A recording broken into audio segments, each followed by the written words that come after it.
Bonjour et bienvenue. Alors aujourd'hui, pour ce tirage du lundi, on va laisser les cartes s'exprimer.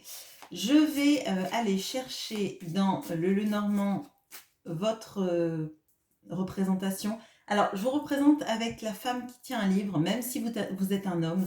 C'est juste qu'il me faut un significateur à aller chercher. Je sais qu'il y a des hommes et des femmes sur cette chaîne, et peut-être même des personnes qui ne se sentent ni hommes ni femmes. Mais c'est un significateur comme un autre. C'est pas pour vous enfermer, c'est juste pour permettre au tirage d'avoir un éclairage particulier. Allez, on va chercher donc la femme qui tient un livre et les deux cartes autour d'elle pour savoir quelle va être la problématique d'aujourd'hui. Allez.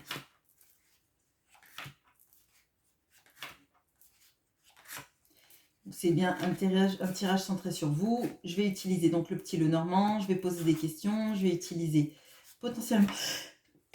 Pardon, excusez-moi, j'ai pas eu le temps de couper. Bon, je vais utiliser donc mon tarot et potentiellement l'oracle d'Izawat. Alors, hop, tac, tac, hop. Ok, bon. L'oracle d'Izawat que je vais aller chercher.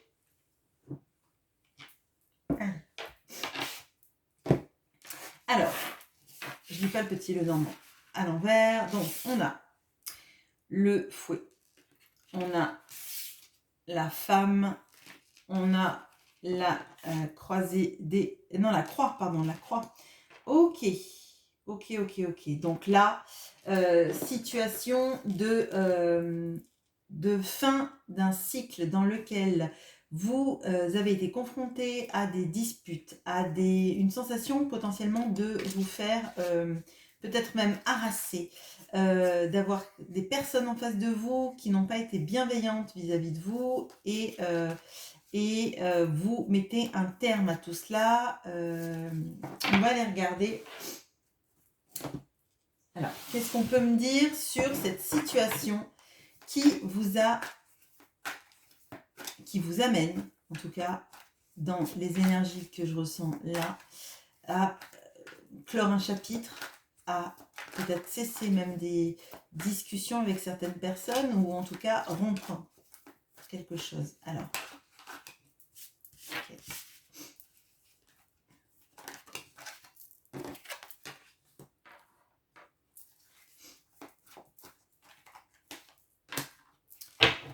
Ok, bon, alors, là, clairement, je pense que vous avez tenu bon pendant longtemps vis-à-vis d'une situation. J'éclairerai pour savoir quel est exactement le domaine, parce que là, ça me paraît même peut-être général, il y a peut-être une grosse notion de ras-le-bol en vous.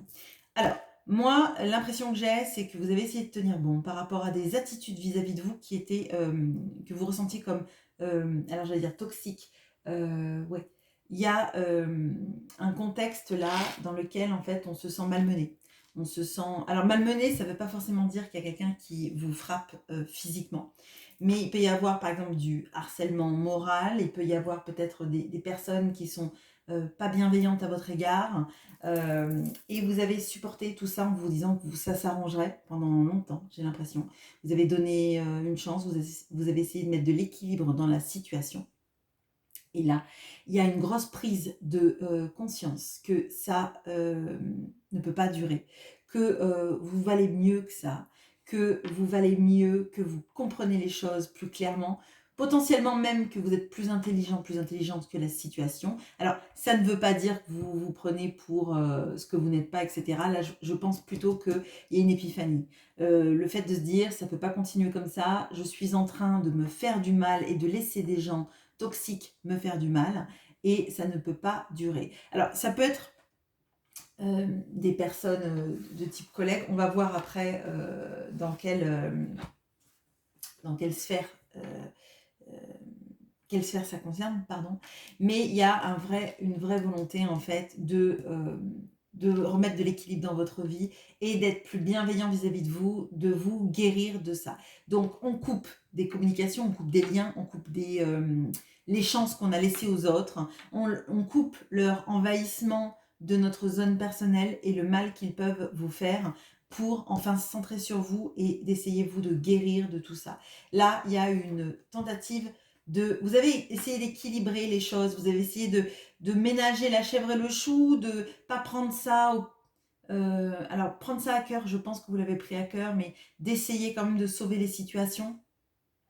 Et là, on voit que il y a l'arcane majeur qui arrive et que vous vous dites non, en fait. À force de tolérer tout ça, de se dire que ça va s'arranger, moi, ça ne s'arrange pas dans l'estime que j'ai de moi, ça ne s'arrange pas dans la place que j'ai, ça ne peut plus continuer. Et maintenant, la personne qui va valoir le coup de sauver, qu'il faut protéger, c'est moi-même. Bon, alors, qu'est-ce qu'on peut me dire de plus avec l'oracle d'Isawat vis-à-vis de ce contexte? Ok. Ah. Ok, bon. Alors, une fois de plus, vous vous recentrez sur vous. Ça, c'est bien. Je crois que vous allez arriver enfin à exprimer des choses. Vous allez enfin arriver à dire les choses, mais je le sens pas dans un énervement. Au contraire, je pense que vous avez bien mûri les choses.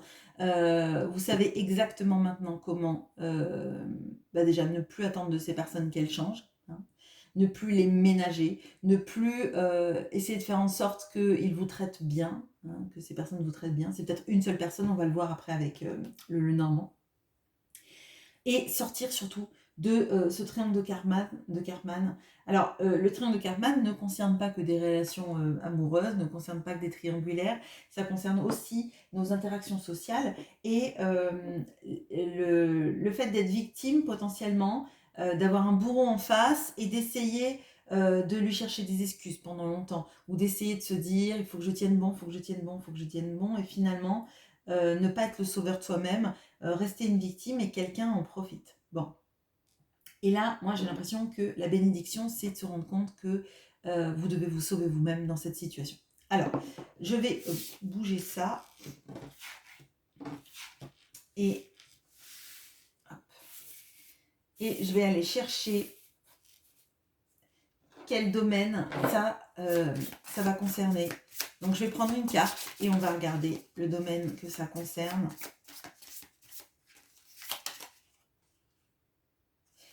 Ok, alors on a la croisée des chemins, donc je reprends une autre. Ok. Ok, bon. Alors je pense que ça touche plusieurs de vos domaines, hein, parce qu'on ne veut pas me donner on veut pas me donner la réponse claire et nette. Donc on a la croisée des chemins et on a le serpent qui représente des relations toxiques. Alors là, effectivement, vous choisissez un autre chemin et vous vous éloignez clairement des énergies toxiques. De toute façon, on a vu que c'était le cas.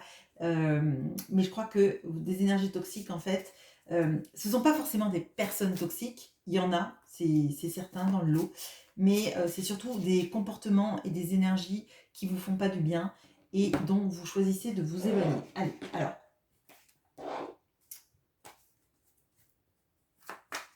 Qu'est-ce qu'on peut me dire justement sur ce choix vis-à-vis des énergies toxiques? Ok, bon, on a le 9 d'épée, le 9 de denier et le mat. Alors là, clairement, vous tournez le dos parce que je crois que là, vraiment, ça vous a empêché de dormir, ça vous a fait ruminer. Vous avez cherché en vous-même ce que vous aviez pu faire de mal pour engendrer ce genre de comportement à votre égard. Et c'est un questionnement sans fin parce que, à mon sens, même si vous pouvez avoir des responsabilités quand vous parlez, quand vous faites des choses, là, je crois que il y a eu clairement face à vous des personnes qui n'ont pas été justes vis-à-vis de vous. Ça a pu vous appuyer sur la blessure d'injustice, blessure de trahison potentiellement aussi. Et vous vous êtes dit, mais en fait, je n'ai rien fait de mal. Qu'est-ce que j'ai pu faire de mal? De le chercher en fait. Et de ressasser ça. Et en fait, il n'y avait pas de réponse. Pour moi, il n'y a pas de réponse. Parce que je pense que vous êtes juste tombé sur des personnes qui ont vu que vous aviez de l'empathie et qu'on en profitait pour vous accabler, des personnes qui avaient besoin Alors d'un souffre-douleur, peut-être que c'est le cas à l'extrême. Sinon, on peut vraiment dire qu'il y a cette notion-là d'avoir des personnes qui ne veulent pas forcément que vous sortiez de leur joug, en fait, hein, de leur joug J-O-U-G. Là, pour moi, c'est votre indépendance, votre capacité à réussir, à ne demander de l'aide à personne, à faire votre vie qui provoque et qui a provoqué ce positionnement de la part des autres. Alors, là, ça peut concerner dans le travail le fait que vous soyez quelqu'un de très indépendant, que vous ayez besoin de demander de l'aide à personne, que vous soyez très professionnel et que vous sachiez réussir par vous-même sans avoir besoin de l'avis des autres, de l'aide des autres, etc. Dans une relation amoureuse, ça peut aussi symboliser le fait que vous êtes dans un grand renouveau tourné vers vous, avec de la réussite, et que un partenaire de vie qui aimait bien que vous fassiez les choses comme lui voulait que vous les fassiez, ne supporte pas ça, ne supporte pas votre capacité à l'indépendance, ne supporte pas votre capacité à réussir par vous-même, à sortir potentiellement aussi de dépendance affective et de ne pas avoir besoin de cette personne pour équilibrer votre vie. Et on voit que vous sortez de tout ça. Une fois de plus, on a la croix, on a le mat. Là, il y a un grand renouveau pour vous dans votre manière de voir les choses, dans votre manière de considérer. On a 2 9, donc on s'approche des fins de cycle, et on a surtout une sensation d'être seul. Là, vous avez été tellement seul par rapport à ces problématiques-là, seul par rapport à votre souffrance, seul par rapport à vos cauchemars, à vos ruminations, à ces comportements vis-à-vis de vous.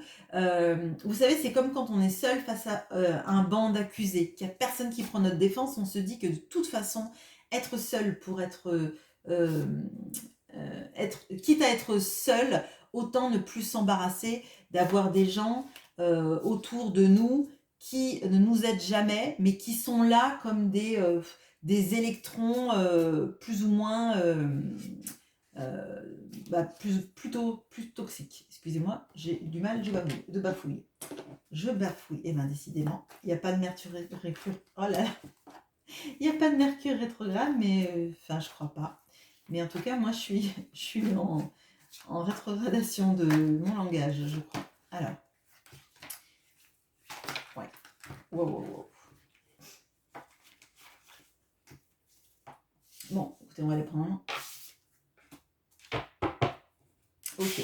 Alors, il y a encore cette notion de lâcher prise et d'équilibre. Hein. Vraiment, on voit, on a plusieurs fois cette notion de tentative d'équilibre, d'équilibrage d'une relation. Alors, pour les personnes dont ça va concerner le domaine sentimental, là, il y a clairement une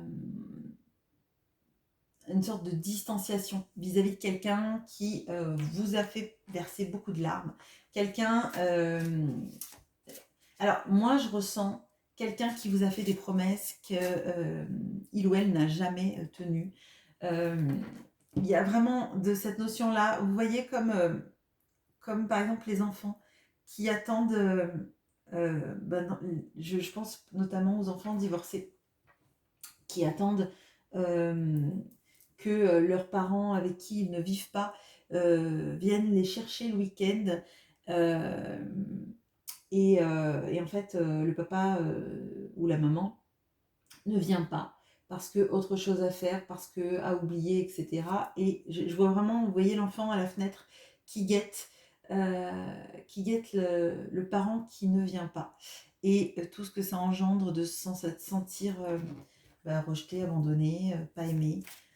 Et là, moi, j'ai l'impression que dans le cadre de la relation amoureuse, vous voulez plus en fait être déçu, vous voulez plus pleurer pour quelqu'un qui ne vient pas, qui dit qu'il vient et qui ne vient jamais, quelqu'un qui s'engage pas et quelqu'un qui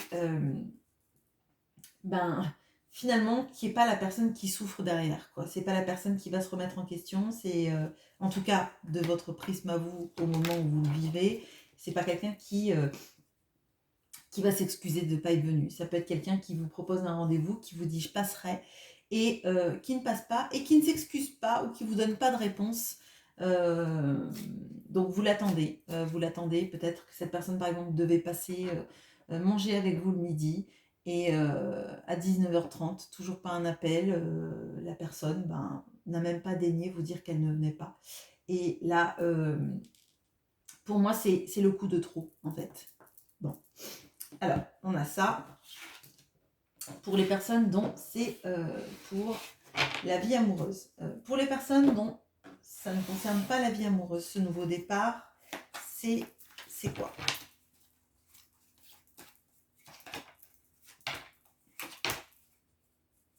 Ok, là vraiment, on peut avoir des situations d'emprise, hein, des personnes qui essayent d'avoir...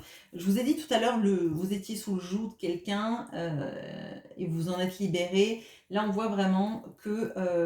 je crois que d'une manière générale, ça va toucher beaucoup, beaucoup de prismes. Que ce soit des amitiés un peu à sens unique, enfin très à sens unique, avec des gens qui cherchent... qui se sont servis de vous comme d'un faire-valoir, par exemple. Dans le travail aussi, des collègues mal intentionnés ou des chefs qui reconnaissent jamais votre valeur, mais qui savent toujours vous dire que quand vous faites quelque chose de bien, c'est normal. Et quand vous faites une erreur, c'est tout de suite la catastrophe et vous êtes euh, l'imbécile de la boîte, quoi. Vraiment, je ressens ça. Et là, vous en pouvez plus et il y a vraiment un gros ras-le-bol et vous dire que effectivement, vous n'allez pas supporter ça parce que vous ne méritez pas ça. On a vraiment là des belles énergies de je coupe, je coupe, je coupe. J'ai pas la faucille, mais elle peut tomber. Alors, du coup, qu'est-ce que ça vous amène, vous, dans votre état d'esprit, dans votre guérison? Je vais prendre l'oracle des médias aussi, tiens. Qu'est-ce que ça vous amène à vous de couper avec ces énergies toxiques? Ouais. Alors, on a l'enfant et le chien. Là, moi, j'ai l'impression que vous êtes enfin fidèle à ce que vous vibrez à l'intérieur de vous-même, à votre enfant intérieur, mais pas que ça. Il y a quelque chose d'enfin, maintenant, déjà dormir du sommeil du juste. Hein, j'ai vraiment l'impression que ça va vous permettre de mieux dormir et que ça va vous permettre enfin de vous respecter tel que vous êtes. Il y a cette notion-là de... j'allais dire de plus être la brebis galeuse, de plus vous sentir comme la brebis galeuse, mais plutôt comme, parce que je vois le border collie là, plutôt comme le chien de troupeau, loyal, fidèle, et fidèle à vos valeurs, et quelqu'un sur qui on peut compter, quelqu'un d'une grande intelligence. Les border collies sont des animaux, des chiens très intelligents, et ils comprennent les choses à demi-mot. Et moi, j'ai l'impression qu'en fait, là, vous allez vous rendre compte que vous étiez plus intelligent que les 3/4 des gens qui vous côtoyaient. C'est pas une question de pas être humble ou quoi que ce soit, hein, mais de rester vis-à-vis de personnes qui vibrent pas des belles énergies, c'est pas bon, en fait. Que ce soit dans le travail ou amoureusement parlant, en tout cas, si c'est pas une histoire d'intelligence, c'est plutôt une histoire de se respecter, une histoire de se prioriser, d'être fidèle à ses valeurs et à ce qui est bon pour nous, en fait. Ce que vous attendiez quand vous étiez petit garçon, petite fille, c'était pas d'attendre quelqu'un pour qui vous êtes la 5e roue du carrosse. C'est pas d'attendre un message qui ne vient pas. C'est pas de vous faire planter quand la personne doit venir et qu'elle ne donne même pas une raison et qu'il faut aller la chercher au bout de 15 messages ou 15 appels parce que l'autre exaspéré va vous dire qu'elle avait d'autres choses à faire. Là, il y a vraiment de ces énergies de se privilégier. Alors, qu'est-ce que ça vous apporte de positif encore? Ouais. Un nettoyage profond et de la réussite. Là, en fait, il y a un alignement qui se fait vis-à-vis de vous, de plus supporter des choses qui ne sont pas bonnes, de ne pas revenir en arrière. Et si c'est amoureux, la personne, il faut aussi en face qu'elle soit dans le respect. Dans le respect de ce que vous êtes, dans le respect de vos énergies. Et ça va vous permettre à vous, en étant aligné avec ce que vous voulez, peut-être que ça va piquer parce que ça fait toujours mal quand on aime quelqu'un de s'en détacher, mais à un moment donné, il faut que vous soyez juste avec vous-même. Hein. L'équilibre, il est vis-à-vis de vous-même. Il faut que vous vous respectiez. Et si quelqu'un ne daigne pas vous donner de nouvelles quand il annule un rendez-vous, peut faire des silences radio qui peuvent durer des mois, pour revenir, pour repartir, etc. Je pense que ça vous fait plus de mal au final que de bien d'accepter ça, en tout cas. Donc là, ça va vous permettre un grand nettoyage profond de vos douleurs, de vous regarder un peu en face de ce que vous avez supporté et de voir que vous valez mieux que ça, que vous êtes capable, vous, de vous transformer comme vous avez toujours été capable de transformer votre vie. Et ce n'est que du bon. Et les énergies bonnes, elles ne vont faire que progresser et croître, oui, tout à fait. Euh, Croître autour de vous et vous allez attirer maintenant des choses positives parce que vous ne vous serez pas laissé sur le bord de la route comme je le dis souvent. Voilà ce que j'ai pour vous. Je vous souhaite une très bonne journée. À bientôt.